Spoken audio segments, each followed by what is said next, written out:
My father stopped speaking to me because of that one kiss. After that, I've never kissed anyone on screen. I have a lot of people constantly reminding me that I should get married because I'm a certain age. Exactly. And Which is what I was coming to. yeah, and I should just stop working and settle down because it's time, whatever that means. A lot of people out there thought that I looked a certain way and I should do only glamorous roles, or oh, she dances very well, let's just give her an item number. Just stop working and settle down because it's time, whatever that means, and all of that. But then now I read it and I ignore it. It's such a hypocritical society that we live in. It is so stupid. Doesn't matter how successful the woman is. If she's single, there's an issue. She's unmarried, there's an issue. Hello everyone, I'm Rudrani and welcome to Speak Easy. My guest today is very special.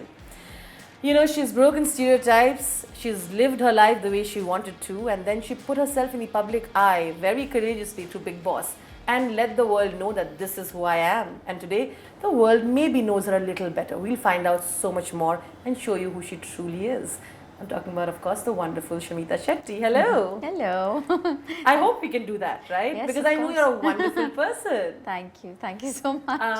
A lot of female actors in the industry today, I think you've had your fair share of judgments, and then of course you decided that you would let the public sort of know who you truly are, put yourself in Bigg Boss, and also you were honest enough to say that I want the money, and I would like the money, and I would also want them to know who I am a little bit. So that happened, and I want to know if I'm right with this assumption, and also how it worked out for you post everything. Bigg Boss came to me during COVID. I think that was the second wave at that time. So obviously I took it on because any work opportunity coming my way at that time, I wasn't going to let go of it.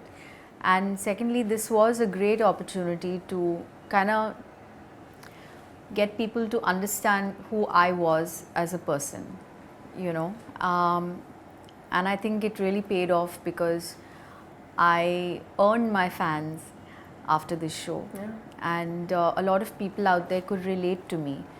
So I'm glad that Bigg Boss happened for me. And in terms of work, yes, of course, things changed after Bigg Boss in terms of the amount of love that came my way from the people, from fans, but no film work came. Yes, other kinds of events and all of that. All of that, came in. But I didn't go into Bigg Boss for work. Let me be very honest. Sure. I was very clear about why I went into Bigg Boss. I got paid very well. I went in to make the money, and like I said, an opportunity to really test myself as well. I don't know why I keep throwing these challenges my way, but and you've done well, Shamita. I think I did pretty decently on that show. This. Both. Oh God, don't remind me of Fear Factor. You survived it, Shamita. Yes, I survived. Yeah. Yes. So yeah, I want to be grateful and of course say that Bigg Boss did a lot for me. The show did. I can't lie. Yeah.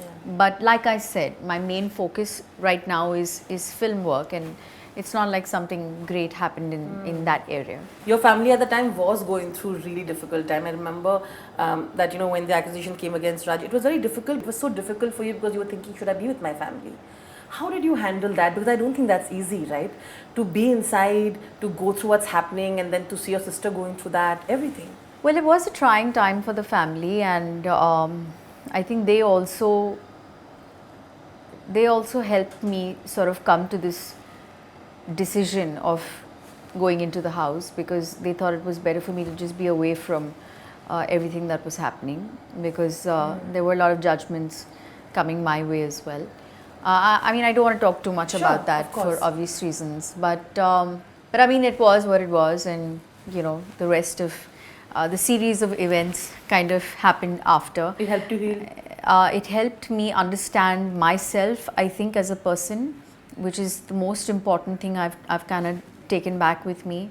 and it's helped me understand my own strengths. They say, when you're in a difficult situation, that is when you really discover your own true strength. And I think that's what happened with me in that house. So many of those situations were just thrown my way that I had to really find whatever strength I had inside and use it to constantly defend myself, or take a stand for what I believed in. Today, looking at the kind of options there it is for you as an actor to explore, for women particularly. But when you started off, I don't think that was what was told, right? No, of the course. The option was like, let's make it look more glamorous, we'll figure out the other stuff, but you have to just look good. Tell me what you faced during that time, because the assumption is, you come from a place of privilege. It must have been a smooth ride and everything figured out. She comes from a place of privilege, she doesn't really need it.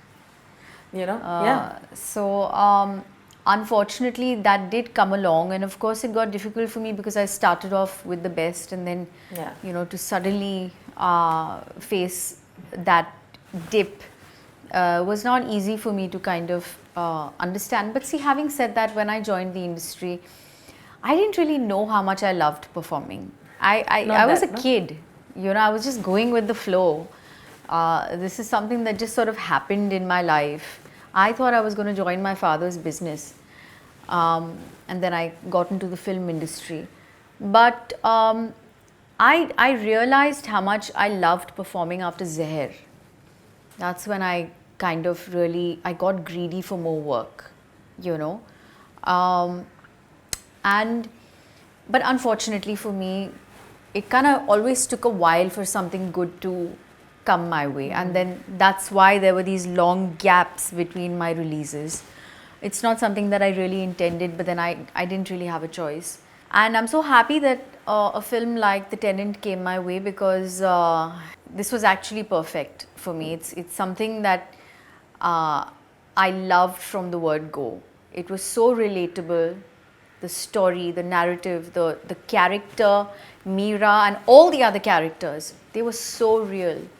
And I think with it's actually translated so well on screen as well. The directors managed to put things together so well and handle the subject so sensitively. So I'm really happy with the product. And it's about this woman who is independent, who's just living her life, and she just wants a house and wants to live. I think this is a story that a lot of us living here in Bombay, other cities will relate to, because you're single women, you're working, and you want to go and get your own place. And also a lot of you see a lot of struggling actors and stuff tell you even more jarring stories from the entertainment business, because you are looked upon someone who is not really a right fit to stay in a particular society. You're an actor, you're obviously not like a nice girl and all of that. So tell me about that. What is the definition of a nice girl? Precisely. I'm like, so, well, I mean, for starters, coming to The Tenant, I'll just take it. Of course. So the film it's the journey of this woman who has a troubled past that she's running away from. Sure. And she's lost herself. She's trying to find herself, and she wants to leave her world and just go somewhere else that's completely opposite to her world. And lo and behold, she actually ends up coming to this society with these really orthodox families and very conservative mindset. She is a culture shock for all of them. Everybody wants to get to know her, but obviously they can't. But they still want to judge her, because of what she's wearing or the way she speaks. Nobody knows her story. Nobody knows what has happened in her life, what's happening, what does she do for work, nothing. But everybody wants to judge her. And the film in many ways, I think, mirrors the society, the kind of society we live in, that is not so forgiving towards single women everywhere. Absolutely. Whether it's the patriarchy that they have to face, or sexism, or constant judgment, the film highlights issues that really need to be spoken about. And I'm hoping that after this film, at least people think twice before unnecessarily judging a woman. Everyone has their own story. Yeah. and that's so unfair. And this whole thing of, I've spoken to so many people who have actually told me it's so difficult for them to rent out a place in Mumbai, or it has been so difficult because they're single and not married. Absolutely. And this thing of being a bad influence or coming back late at night and all of that, that doesn't happen with a man in your life. Exactly. So a man in your life is supposed to be a good influence. Yeah. And the man can go out. So I don't, But the woman can't. Yeah, it's such a hypocritical society that we live in. It is so stupid. Doesn't matter how successful the woman is. If she's single, there's an issue. Yeah. She's unmarried, there's an issue. You know, when you started off your career, I remember that you played this girl, right, in Mohabbatein, who was free-willed. She, of course, she comes from a place of privilege, but she did things her way. And that one kiss with Uday became like a whole thing. Today we have so much more. Do you remember that time? I remember that time and the clearly shaming because you also had to face? No, my father stopped speaking to me because of that one kiss. You're kidding me. He then? didn't speak to me for a month. And then what did you do? I was so I was so upset that he didn't speak to me for a month because I was very close to my father.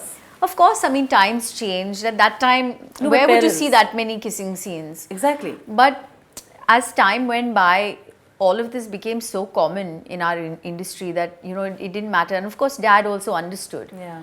But after that, I've never kissed anyone on screen. I was going there. I said, No, right. so like, for me now, it's more about the story. Does it really need it? You know, is it taking the story forward? Is it necessary? If it Yeah. is, then it's different. Yeah. You know. Also, when it's aesthetical, then it's fine. Yeah, and I think now people have really stopped thinking so much about these things. It's So they also tried to sort of put you in a certain category, right? Which is why the roles, like, oh, you know, she can do glamorous, sexy roles. And Yeah. that's what it is. Yeah. I don't think they wanted to put any kind of other bet on you. Yeah. कि कुछ और try करते हैं. Yeah. So you did get stereotyped in a way. Of course I did. I mean, even now when I meet a casting director, I will literally tell him, listen, if there's a nice role, if there is a substantial different role, please let me know. Let me audition for it. Okay. Don't assume that I don't look the part and I won't fit into this part, because an actor, a versatile actor is meant to fit into different characters, you know. So I will literally tell them, please give me a chance to audition. Then you reject me, then you say no. Yeah. But let me at least try. Let me at least show you that I can do it. Correct. So you're right. I mean, I guess a lot of people out there thought that I looked a certain way, and you know, I should do only glamorous roles, or oh, she dances very well, let's just give her an item number. And linking up with every co-star you work with, right? So all of that, I mean, continued to happen, but the Tenant actually have barely worn any makeup. It's so de-glam. I'm actually not worn makeup. So so refreshing for you. Yeah, it was refreshing for me to do, because I was really looking for something like this, you know, and I hope people, actually I know people will like it. Did you draw parallels with your life and when the character, when you're playing? A lot of actors, when they get a part that's so close to them. Mira's me. Right? Yes, absolutely. I think we've all faced a certain amount of judgment in our lives, and I kind of understood exactly what this character was going through, her pain, and I think that kind of helped me emote better because of my experiences in my life. Look at your fandom. You know, they always support you. Like, they do feel like they're a part of your life, right? Yes, of course. And every decision that you take sort of also in a very weird way affect them. How have you sort of maneuvered through that, right? I think it's very, very sweet, because there are people out there who have actually felt my journey, and like literally felt every moment that I've you know, experienced in that house, and supported me, and it's because of them that I reached the end. It's because of that love that kind of kept, you know, me till the end. Sure. So obviously and now that was a show that was aired, you know, 24/7. You also had the live feed. So then suddenly that ends, and then, you know, they probably felt a little empty, not watching. Correct. You know, me doing whatever it is I was doing on the show. and obviously they're going to wonder what's happening in her life now. So I get that, and I just think it's so sweet. The kind of love that they send me, the messages that they send me, the way they defend me. That they do. They do. They also protect they're really, you, right? yeah. They're just so lovely, and I can just say I'm blessed to have fans like these in my life, my tribe. It's wonderful, and also, Shilpa has her own way to deal with it. She's such a positive person, and so are you, right? And that's wonderful.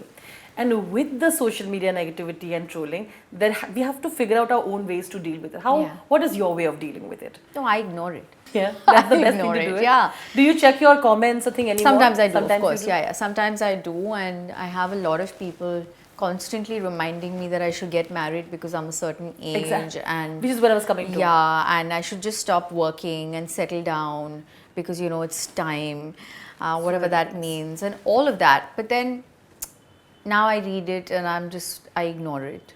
But having said that, there's also a lot of love that comes my Always. way. So the best thing to do is just ignore. So that's the one thing my sister had explained to me right in the beginning. She said, "You're a celebrity. Just remember, never explain, never complain." So I kind of follow that also in my life, and sometimes when they really cross a line, that's when I come out and I say what needs to be said. Yeah. Which you have done also. Yeah, but very few times I do that. But 99% of the time I just ignore it. Which is, I think, for your own mental health. Yeah, and absolutely. for your own peace, Yeah, I guess. yeah, absolutely. And when we're talking about that, we should also talk about the kind of unfair judgment that actors go through, right? Like you just mentioned. We're also human. We have our own, everyone has their own journey. Yeah. Everyone has their own battles they're fighting. We know who we are and why we're doing whatever we're doing.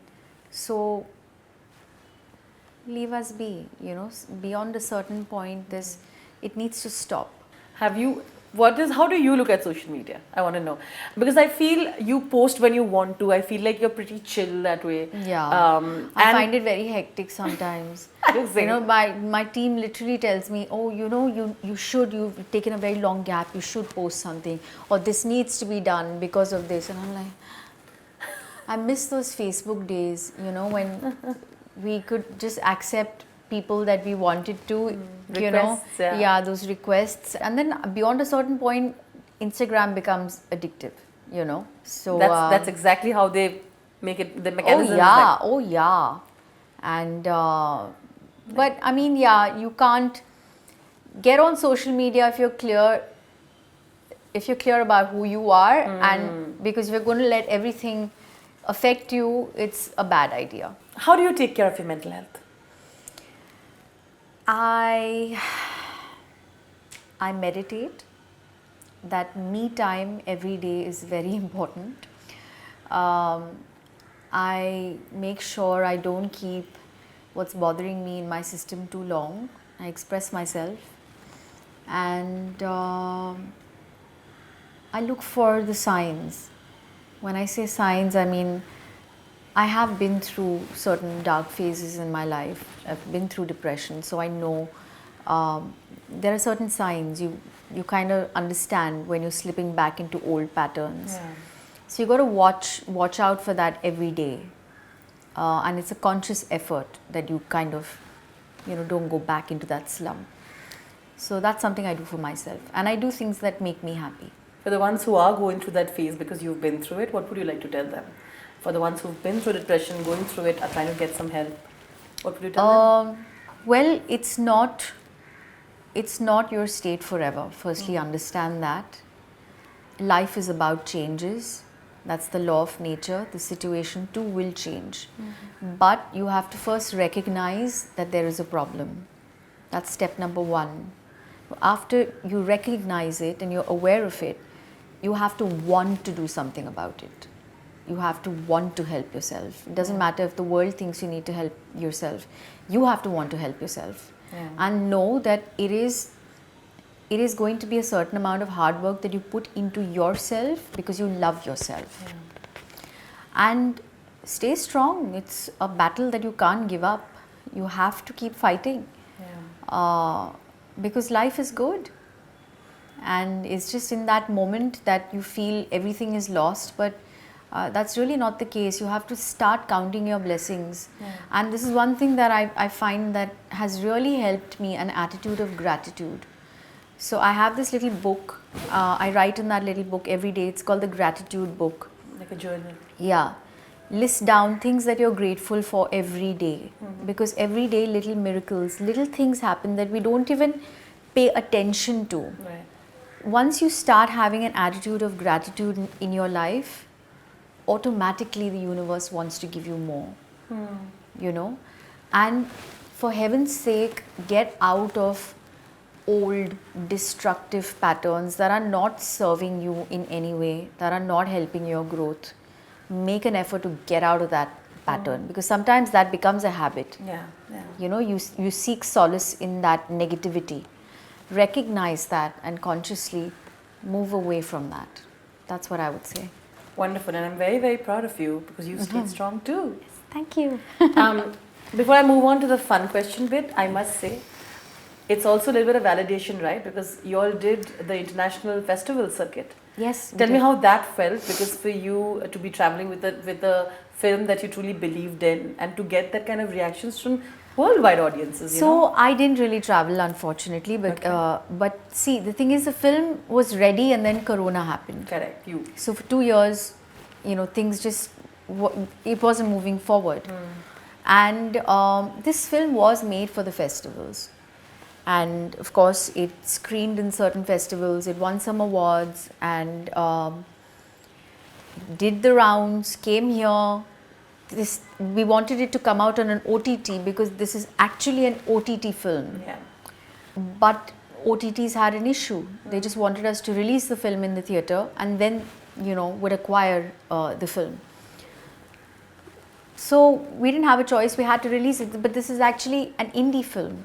They don't really have the budget for so many screens and that kind of publicity and all of that. When you watch the film, you will know that this is actually a nice, intelligent, this is good cinema. You know, and I'm not just saying, because I sometimes see some of the stuff that's, you know, on some platforms, and I'm like, shit, my film is better than this, yeah? Why didn't it go up? So I'm really hoping that this film finds a good platform, that it, you know, deserves to be on. We have some interesting questions for you now. Are you ready? Yes. Okay. What's the funniest nicknames that people have given you? People, my own family. Pony. I used to be called Pony because when I was a child, I used to love this cartoon, My Little Pony. Pony, Munya. Yeah, I think these are the funniest. What is the misconception that the world believes about you and it's absolutely untrue? Oh my God, there are so many. I'm like, there are too many in my head. Name a few then. Oh, well, I've been told that I come across intimidating. I look intimidating. And I think the problem here is that it's not really a problem, but see, I am an introvert. I'm an introvert and I don't make friends easily. So I'm reserved. I'm quiet initially when you meet me. But I will open up if I trust you enough and, you know, I become your friend or vice versa. Yeah. So it's not about me, you know, trying to be arrogant or any of that. This is just the way I'm born. It's my personality. And yeah. So maybe the misconception people have is that, you know, I'm arrogant or I'm not very friendly or, you know, all of that. I was not expecting that. I know people, some people might, but I mean, like, because I think you're the sweetest person. I mean, you've always met with That's because you've spoken to me, but from far, apparently, I look like I'm, Yeah, no, but I know I've seen sometimes I think they'll say that, oh, she's looking arrogant or whatever. Yeah. So unfair. Yeah, exactly. But anyway, okay. A rumor about yourself that makes you laugh. Every so-called affair that I have. Moving on swiftly. Okay, you must tell me that what is one of your funniest auditions? So do you remember giving an audition that really was like... I don't want to talk about it. Why? It's funny. You're laughing. I want to laugh too. No. Why? I think the funniest for me is portraying a character that I'm not convinced with. Okay. that becomes really funny for me because I don't know how to do it and I'm faking it, you know. Yeah. That's why till I'm not 100% convinced with whatever it is I'm doing now, I just don't do it. Fair enough. This is some film that you've, off the record, I want to know and laugh about it as well. An actor that is in your wish list and will always be, and why? Amir Khan, Of course, wonderful, isn't he? he's wonderful and I mean, who wouldn't want to work with him? Look at the kind of cinema he's making. Yeah. Films that really matter. I would love to work with him. Okay. An actor that Shamita has a crush on currently, can be from anywhere. Gong Yoo. Oh yeah. Korean cinema. But I'm sorry, I love so it. cute. You like K-dramas? I love K-dramas. Are you watching, look at me discussing the latest Crash Course in Romance, it's so cute. You must But watch I don't it. like the guy in it. He's very ugly. That's why I'm not So- watching it. That's why I'm not Nice. watching But it. it's fun, no, with the entire tuition No, teacher I'm bit. watching Interest of Love. That also I'm That's watching. very slow. nice. It's very slow. It's a little slow. Yeah. It's a little. I like how I found We've my digressed, person. yes. We found that K-dramas do that to you. Yes. Gongyu is a nice thing. I love Gongyu. We are manifesting here. Is Shamita single? Yes. Fair enough. So Shamita is single, right? I'm single. Okay, fine. There you go. What is your way to the heart? Someone's way to your heart. Kindness, sense Okay. of humor. Wonderful to be chatting with you. Thank you. And Same here. of course, all the very best for Tenant. Thank I am looking forward to see so much more of you, Shamita. Thank because I you. know that the world has to see so much more of you. Thank you. Thank you so much. Thank you once again. Sending you lots of love. Thank you. Thank you. Of course.